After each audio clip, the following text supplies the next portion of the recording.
Hello, I'm Jack Cavanaugh, and with this episode, we reach book number 4 in the American Family Portrait series, The Adversaries.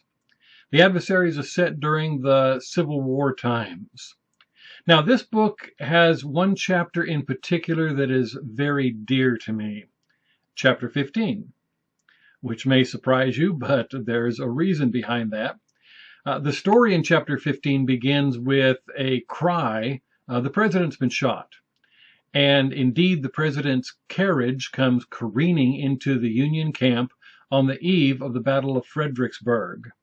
Well, we know that President Lincoln had not been shot during that time because the Civil War has not ended yet.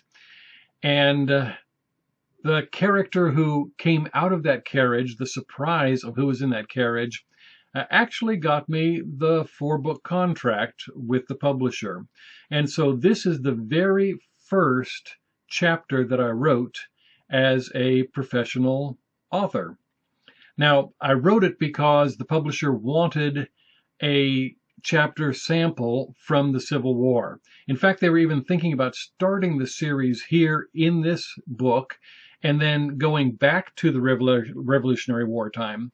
And of course, I've already told you the story how I talked them into going back all the way to the Puritans instead. And so when they liked what they saw, this chapter, when they gave me the contract, then I would go back and I started writing then the Puritans.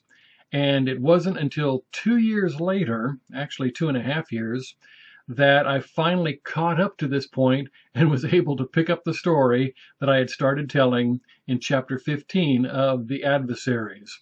But it was this chapter that launched the series and launched my career as an author. And so it is special to me. The Adversaries is the largest book in the series, the largest book that I have written. There's a reason for that. It's my most ambitious novel, 5 storylines. The reason is the Civil War. There is so much rich material regarding the Civil War, so much that an author can literally be buried under an avalanche of material and research. It was a challenge to write it because I had a limited time. The publishing schedule was for me to put out 2 books a year, which meant that I had 6 months to do all the research and to write the story for The Adversaries. And so it was quite a challenge for me. And I did it with fear and trembling because there are so many people, Civil War reenactors, and scholars and people who have read a lot of Civil War books. It's such a popular time period that I had to make sure that the research was correct and that I wasn't out of bounds. And I have never, even now, stepped foot on a Civil War battlefield. And so I had to depend upon my research and to try to tell a good and a challenging story.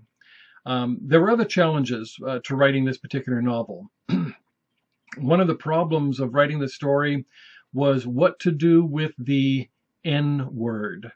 The N-word being that derogatory term that is so familiar that is used to describe Black people, African Americans. And as I was writing the story, O.J. Simpson was in the news, and the national media was talking about the N-word. They wouldn't say the N-word, they would talk about it as the N-word, even during that time, as some of the comments of the officers came out and they used the N-word, and the national media was even talking about if it was appropriate to use the word or not. Well, I had other examples to draw on. For example, Harriet Beecher Stowe's Uncle Tom's Cabin, a contemporary novel of Civil War times, released in 1852. And here we have a preacher's daughter writing this novel, and she used the N-word liberally throughout her story because in her day, the N-word was used liberally throughout the story. Mark Twain used the N-word in his story because it was part of the culture of the day in which he was writing as well.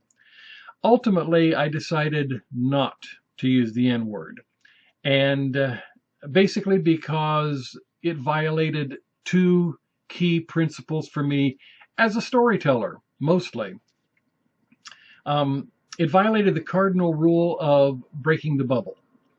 The bubble is that illusion that is created by the storyteller as he creates a world and then draws the reader into that world.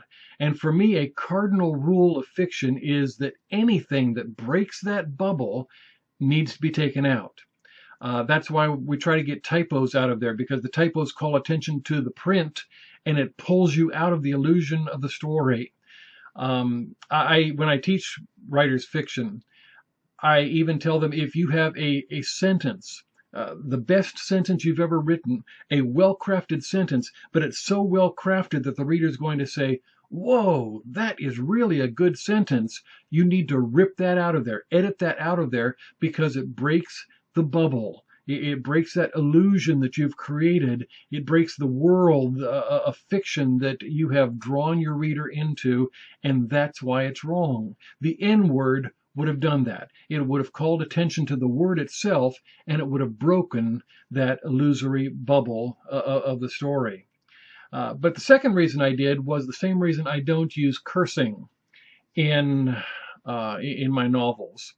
An ongoing debate whether to use cursing because it would be used by those in the story. And the argument is for realism. If I'm going to recreate the time period and realistic portray these people, I need to use the curse words that they would use. And I don't.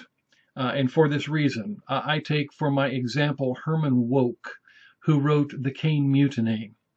1952, that was released. The Caine Mutiny is a story about sailors, and to curse like a sailor is just an expression of someone who curses a lot.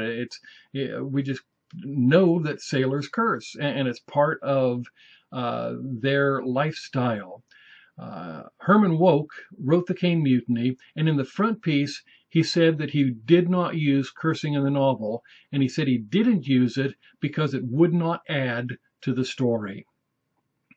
And so at the same time, he was able to create a story that was so dramatic and so well told and so exemplified the nature of that time period and the struggles that took place in that day and age, that he won the Pulitzer Prize for it. And so you can tell a great story, win a Pulitzer Prize, and still not use cursing in order to do it. Well, there were several blessings in writing the novel about the Civil War as well, and one was dealing with some of the historical people. Thinking along those terms, I have to mention Abraham Lincoln. The man was phenomenal. The most revered president in our nation's history, by far. Poll after poll is taken year after year, and every single time he is right at the top of the list, the most revered president of our history. But if you were to even hint at that in his day and age, people would have laughed at you. He would have laughed at you. The man was vilified by the South, as you would expect, but he was vilified by his own political party, by his own cabinet. He was vilified by his own generals. General McClellan openly referred to him as a baboon. And so here we have a man who had no respect, or very little respect, from hardly anybody during his lifetime, and yet he stuck to the course, and he had a vision of what our nation should be. He was the leader that we needed at that time, and with his dogged persistence, he preserved the unity of our nation. A man of courage, a man of strength, a man of great leadership. And boy, just telling you, doing the research regarding Abraham Lincoln, my estimation of him just shot through the roof. A marvelous, marvelous man. And then there was Harriet Beecher Stowe. I enjoyed rubbing literary elbows with her, so to speak. A preacher's daughter who wrote a great work of fiction. And the story I like to tell about her is when she met Abraham Lincoln. He had invited her into the Oval Office so that he could meet her. She was a small woman, diminutive, and he, of course, is known for his height, so he had to bend over to greet her. He took her hands in his, and he said, "So this is the little woman who started this great war." You see, Abraham Lincoln and historians who followed him credit her with crystallizing the conscience of a nation against the evils of slavery. And how did she do it? She did it with a work of fiction.